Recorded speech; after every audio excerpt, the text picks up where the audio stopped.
Today we're going to focus on bilingual children, what you should know about their speech and language development, myths surrounding bilingualism, and some strategies that can help support them at school and at home. Whether you're a parent or a teacher, maybe with students who speak multiple languages in the classroom, we hope that this presentation sheds some light on their development and maybe some experiences that you're having with them. According to the Hannon Institute, there is a steady rise of bilingual children in America. 21% of school-age children, that's those aged 5 to 17, speak a language other than English at home. And this number is projected to increase in the coming years. So, are there benefits of being bilingual? Well, there is some disagreement about whether being bilingual makes children smarter, but there are some language benefits.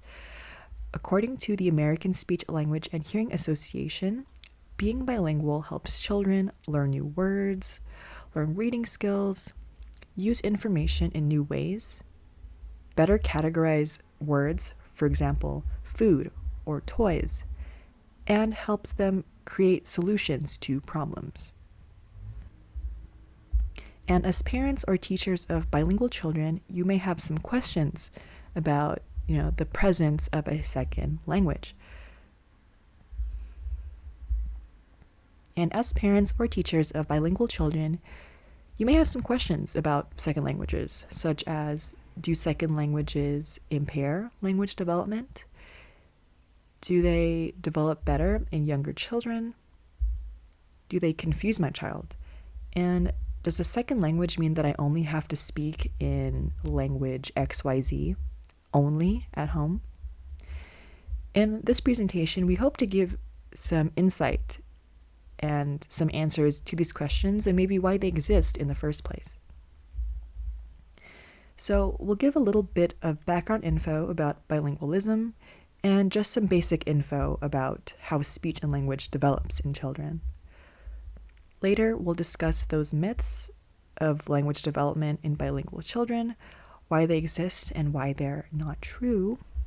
And lastly, we'll briefly touch on some strategies that parents and teachers can use to better support bilingual students in different settings.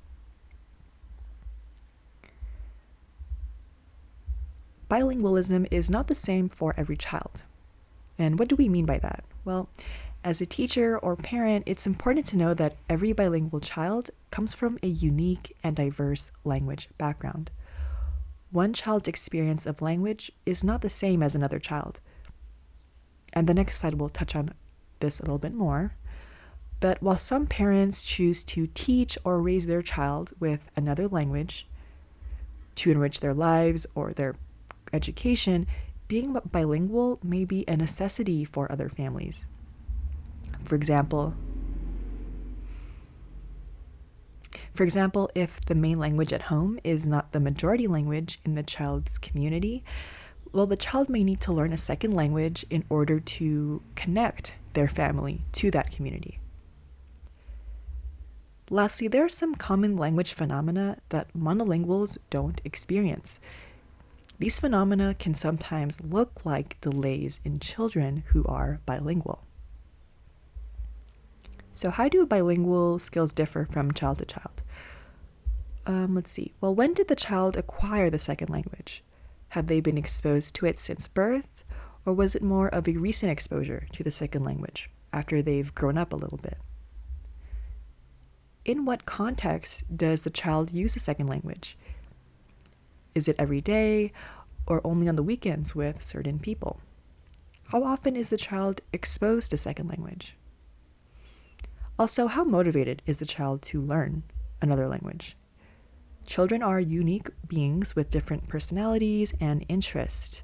Depending on how old they are, they may be more interested in art or sports rather than mastering a language. These are some factors that we should take into consideration when we think about second languages and fluency.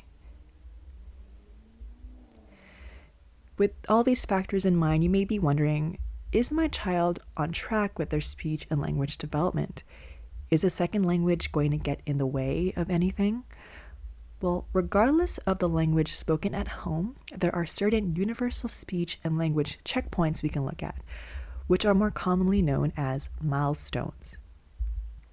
For example, a child who speaks Spanish and a different child who speaks French should both, by 2 years old, be about 50% intelligible, meaning that you can understand them and their speech around half of the time. When they're 4 years old, you should be able to understand them almost all the time.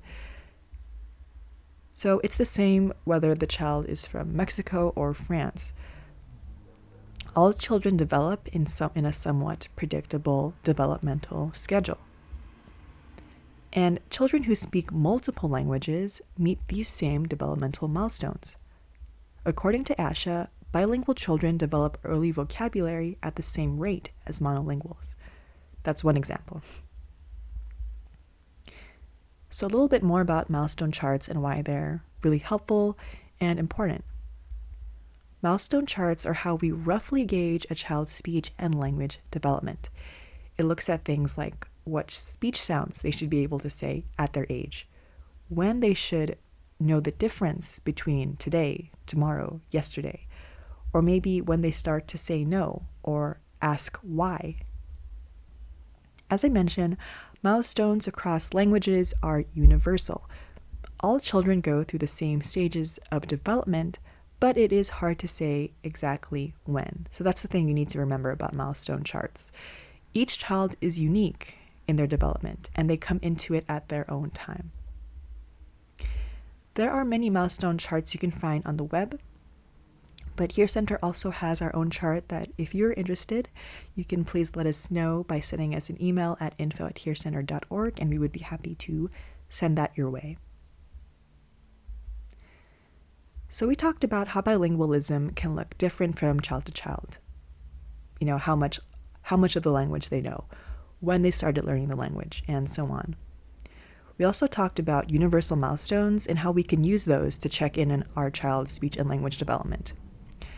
Remember that bilingual children meet the same milestones as those who are monolingual. Now let's go ahead and talk about those myths. What are the misconceptions about the bilingual experience? In the next few slides, we will look at the question, is my child or student confused?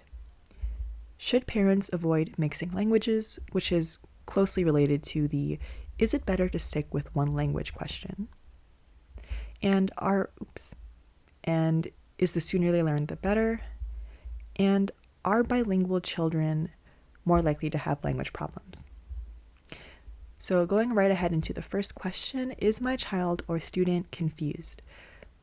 Many parents these days are bilingual themselves. They're able to pick a language to use in the moment, and they clearly aren't confused when they switch from one language to another. Is this the same for young children and even infants? Are they confused when someone switches between two languages? According to a really awesome, thorough study that looked at some of the myths of bilingualism, they found that babies are no different from adults when it comes to telling apart different languages. So just to highlight this point, for example, in Russia, the word druk means friend. In the Philippines, in the language of Tagalog, the word for friend is kaibigan. Those two words sound pretty different from each other, right? Druk, kaibigan. They have a sort of different sound quality. Well, babies can pick up on those unique sound qualities and know that they're hearing two different languages. At a very early age, they can distinguish the different sounds, rhythms, and flows of languages. So, no, they are not confused. That research article that I just mentioned provided a lot of the bulk of this section on myths, and would love for you to read through it if you want some more context and some more information, and I will happily link that for you down below. It is a 2013 research article on myths of bilingualism. But going back to, the question, is my child confused? Well, people might think bilingual children are confused because of a phenomena that's known as code switching. Well, what is code switching? Well, in essence, it is using elements from two languages while speaking. Someone might begin a sentence in English and then include a Spanish word or two throughout it. Or someone starts a sentence in Armenian and finishes the second half in English. Code switching is very common and normal for those who speak two languages. Adults do it too, and that's maybe one reason that a child may code switch. Sometimes kids hear their parents using two languages while they're speaking to other people, and then they copy them. If you're a parent yourself, do you notice yourself code switching around your child? Oh, this is an incorrect example here, but an example of someone code switching would be look, it's my lettre, which is actually a French, English-French code switch. But look, it's my lettre is code switching because of the word lettre, which is French for letter.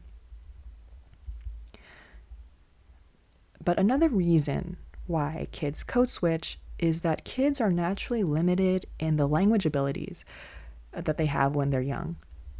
Have you ever heard a child call a horse a dog? They point to a horse and say, look, it's a dog.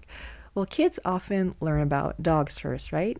And if they don't know the word for another four-legged creature, well, the brains are going to use the word that they know for something with four legs, a dog. It's easier for them to say the word dog than to figure out the name of what a horse really is. In that same vein, a child might code switch to make conversation easier and faster for them. If you're talking with a child and they can't quickly remember a word in one language, well, then they'll borrow the word from their dominant language in order to keep the pace and the flow of the conversation. So until they master certain vocabulary terms or phrases, understand that mixing up words or code switching might just be a regular occurrence for a bit. They're not confused. They're just trying to make conversation easier for themselves and quicker for everyone involved. The next question, should we stick to one language, which is closely related to the question, should parents avoid mixing languages? Well, let's give a little bit of context, a little bit of history here. This question is related to the one parent, one language strategy, which was first recommended over 100 years ago. The idea behind this strategy is that one parent exclusively speaks to their child in one language, and the other parent exclusively speaks a second language. The idea is that this would prevent confusion in the child and help them learn the languages better. But as we discussed earlier, infants are not confused by hearing two languages. They can tell the different rhythms, flows, and sounds. The 2013 study on myths of bilingualism found that although the one parent, one language strategy can lead to a good understanding and use of both languages that were taught, bilingual parents who speak in both languages can also lead to good understanding of both languages. So it's personally up to families which strategies they want to use to raise bilingual children. Whether you use the one parent, one language strategy, or if you're bilingual yourself and use multiple languages with your child, that's okay. Regardless of the strategy you use, there is one important principle that you need to know in order to take that sort of language learning and take it to the next level, which is exposure. So let's say that a family is using the one parent, one language strategy. If both parents are spending equal amounts of time with the child and using lots of language around them, like every day, the child might absorb and learn each language better.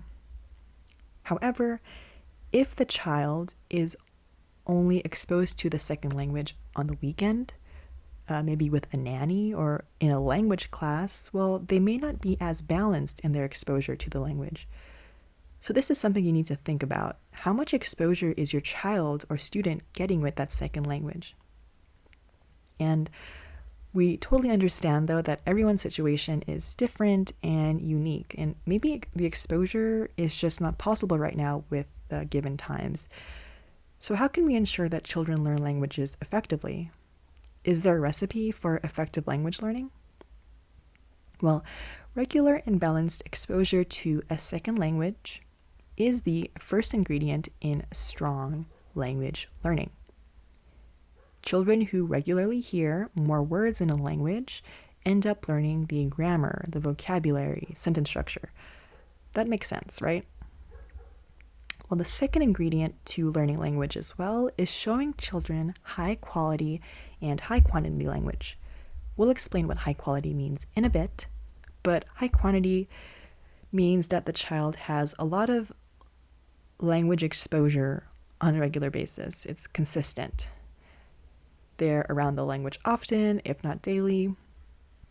And it's important to note, though, that fluency does play a role here with the amount of language your child learns. So if you only know maybe 50% of language, then your child may, without any other intervention, well, they might only learn 50% of that language too.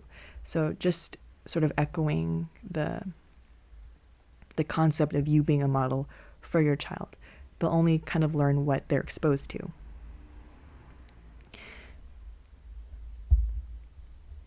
What about television? Well, although it may not be the best source for babies and children to learn language, it can help in some instances with language development. It should not be the main source of language, because what really drives meaningful language acquisition is something called high quality language. So if we're trying to teach our children a second language at home or help them in the classroom, the way we interact with them makes a huge difference in how their language skills develop. Quality interactions is one of the most important things that strengthens language skills.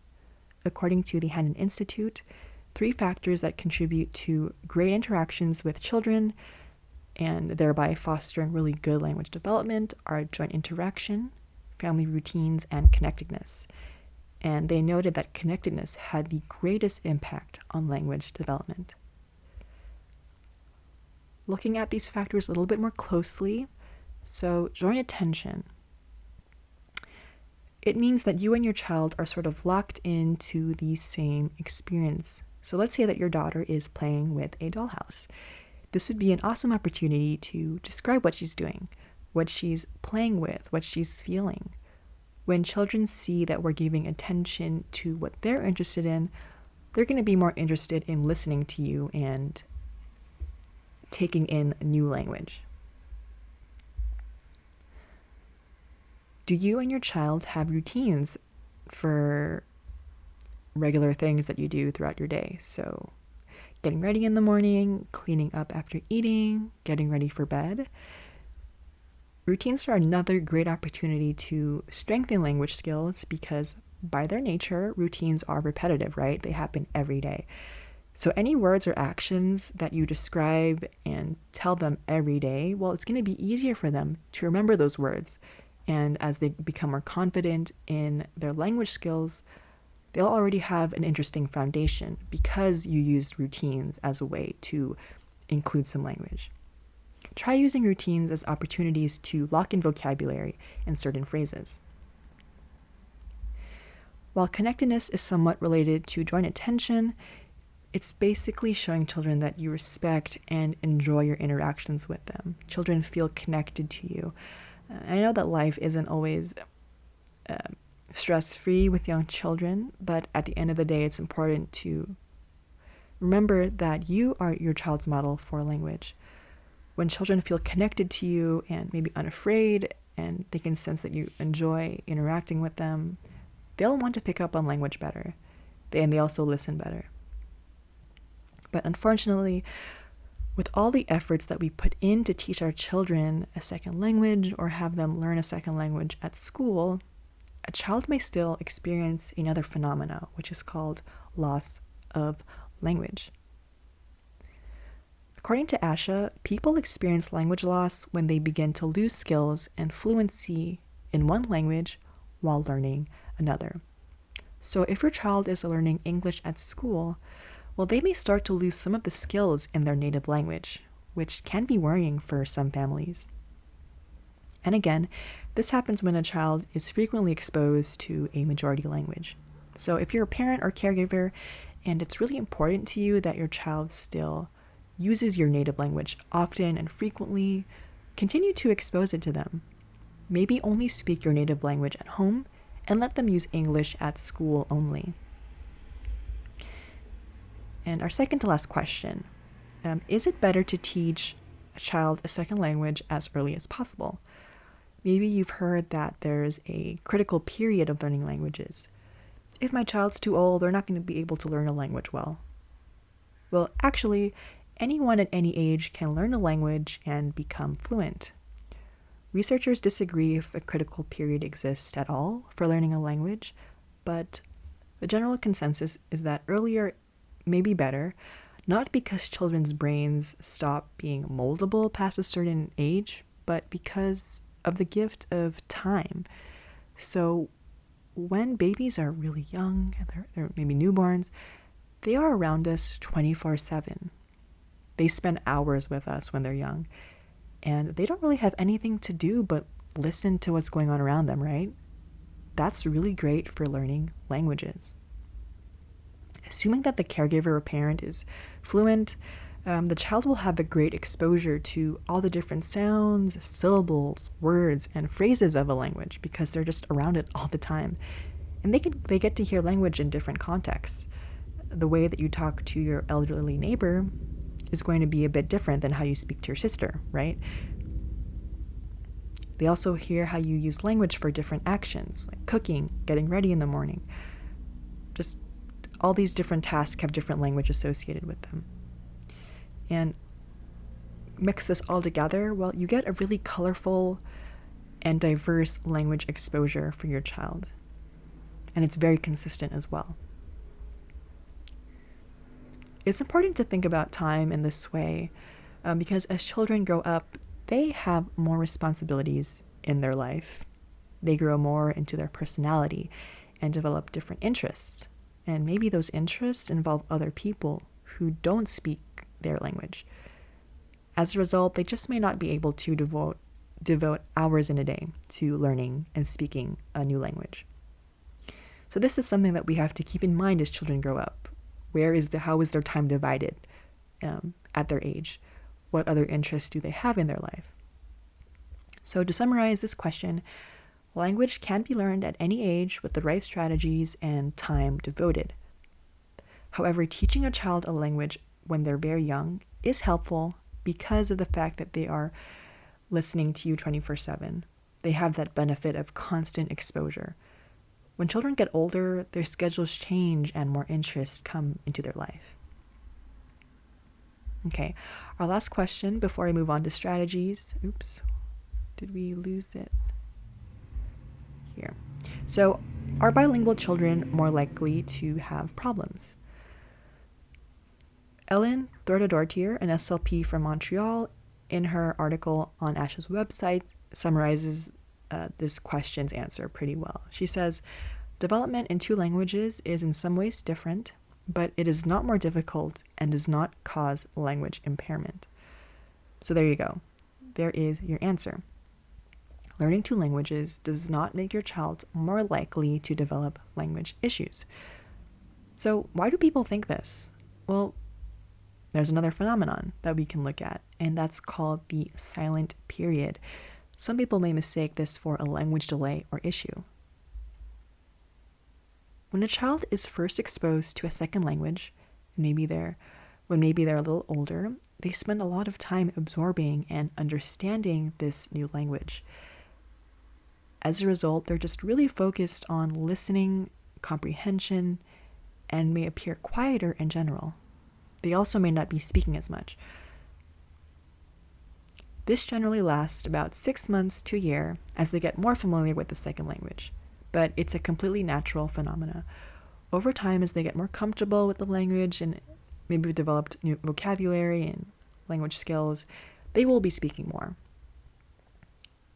Another misconception that can cause people to think that bilingual children are delayed is that they know less vocabulary than their monolingual classmates. But do they really know less vocabulary? Let me introduce you to something called conceptual vocabulary, which measures the total amount of vocabulary across all languages. So let's say a monolingual child knows 90 unique concepts in English, and a bilingual child knows about 50 concepts in English. If we were to compare these two children and just look at their English concepts only, then we might say, okay, the native English speaker does seem to know more vocabulary than the bilingual child. But remember, with conceptual vocabulary, we're looking at the total amount of concepts across the languages a child knows. This bilingual child also happens to know 50 concepts in Spanish. So combine that with the 50 concepts in English and in total, well, they actually seem to be on par with the English speaker. The number of concepts is more important than the language they happen to know it in. And this is something to keep in mind when we're maybe educating and evaluating students and deciding whether or not that they may be quote-unquote behind or delayed. But you might be asking, okay, what if it is actually a language disorder or delay? I'm noticing something in the student and I'm not sure if I should talk to someone or get an evaluation for them. Well, recently we did a presentation on how to identify candidates for speech therapy, which would be a great webinar to check out. You can see it by searching our YouTube channel or looking at our videos. But the main point is that if a child does have a language or speech disorder, it will appear in both languages, not just the language that they're learning. If a child is confused when you speak to them in English, but not when you speak to them in Spanish, that may not point to a language disorder because they can understand language in Spanish okay. But if you give directions to your child in both English and Spanish, and they don't understand it in either language, well, that could be a sign of a potential language issue.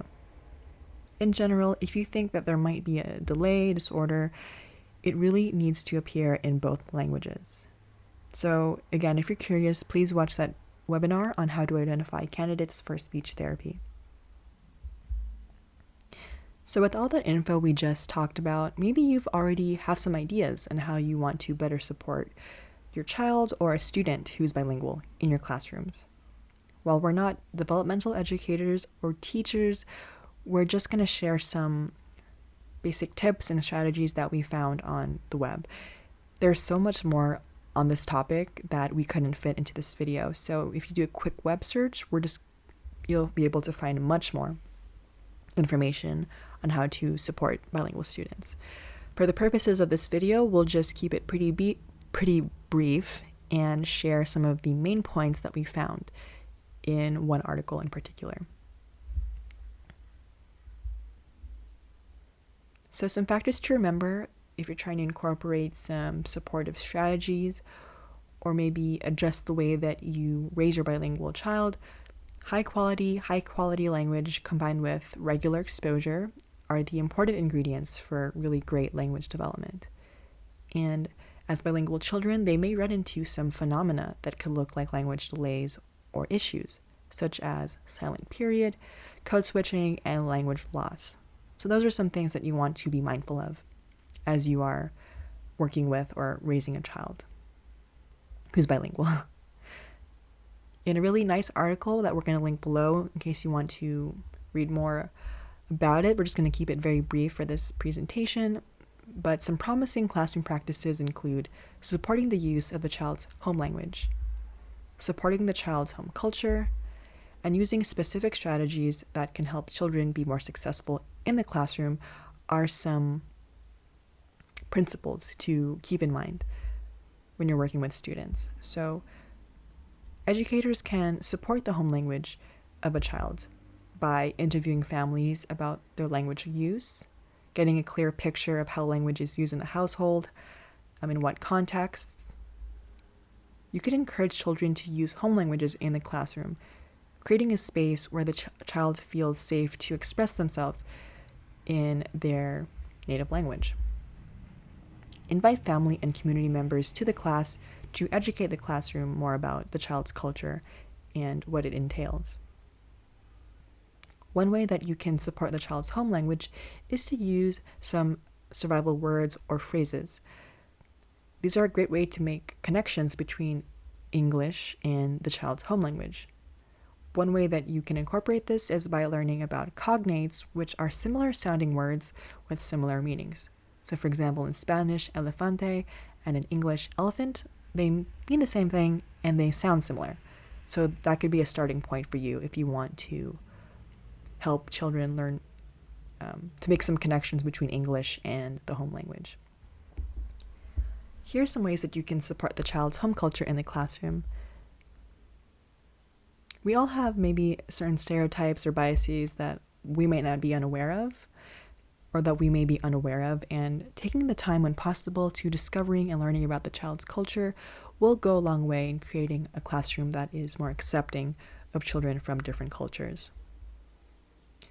Include culture in classroom learning experiences.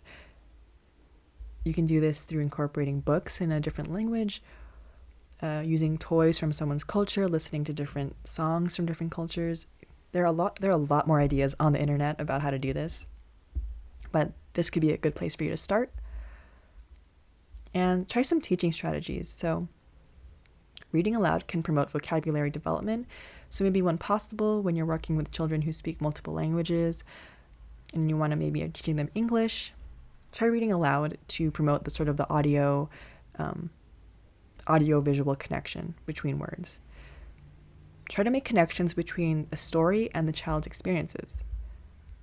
Using visuals or gestures, pre-teaching children on one-on-one or small groups, and using songs and rhymes are also strategies that can help support bilingual students.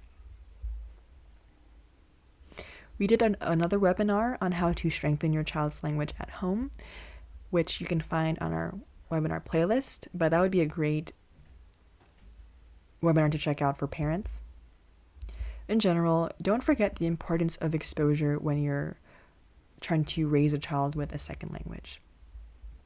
Giving your child as many opportunities to experiment and listen to language will be great for them in the long run. You can try books, music, TVs, movies, and videos, and language programs are also some things you want to consider. Just don't lean too heavily on sort of videos and TV to create language learning. That presentation that I just mentioned will give much more detail on these strategies, but in general, for 0 to 5-year-olds, talking, reading, and singing is one of the most effective strategies to build language and speech skills in your child. Calling back to high-quality language, being active participants during their play creates more meaningful connections that will help strengthen language learning. If your child is, not speaking yet or they're really young, narrating your activities is a sort of really easy thing that you can do throughout your day that helps expose children to lots of language. So when you're cooking in the kitchen, doing chores like taking out the trash or cleaning up, if you just sort of explain what you're doing to your child, I'm going to crack this egg into the pan. Oh, the pan is sizzling. It's making this noise. I like the smell. Just all these sort of simple sentences and phrases, those are helping your child learn language. So maybe try narrating some daily activities the next time you're around your child. As children grow up and they're, around school age, you really want to work on their receptive and expressive language skills. One way to strengthen this is to work on the parts of speech, so nouns, verbs, adjectives, trying to figure out ways that you can emphasize these things in their schoolwork. To check their understanding of language, you can try giving them 1 or 2 step directions. Open the door and go outside, or pick up this ball. Those are some instructions that you can use to test your child's understanding of language. And lastly, asking open-ended questions are a great way for children to express themselves and use lots of language to express their thoughts. So an open-ended question might be, what did you think about that? Or what do you think is going to happen? Where do you want to go? These open-ended questions allow children to use lots of language to describe themselves and the answers that they choose to share. So to recap, there is some disagreement about whether being bilingual makes children smarter, but there are some language benefits for those who are bilingual. Bilingual children are not the same. They all come from unique and diverse linguistic backgrounds. And we learned that children are not confused with hearing a second languages. They are able to tell the difference between the tones of language, the sound, the flow. There are different phenomena that are associated with learning a second language. Some examples are code switching, language loss, and I'm blanking on the next one, or on the other one, code switching, language loss, and you know the third one. And high quality, high quantity, and high exposure of the language is the recipe for great language development. Lastly, parents and school staff can support bilingual children in many ways. And for the purposes of this presentation, we couldn't do a full sort of exposition on this because we have done other presentations that do talk about supporting strategies. You can also do lengthy searches on the web to find lots more information on this topic. So if you have any questions about language learning, bilingualism, young children and language development, please send us an email at info@hearcenter.org or give us a call at our Pasadena clinic, 626-796-2016. We'd love to hear from you. So we hope you enjoyed this presentation. Thank you for sticking to the end, and we hope you have a great rest of your day. Don't forget to check out those presentations that I mentioned. Our webinar playlist has all of those and more. Thank you.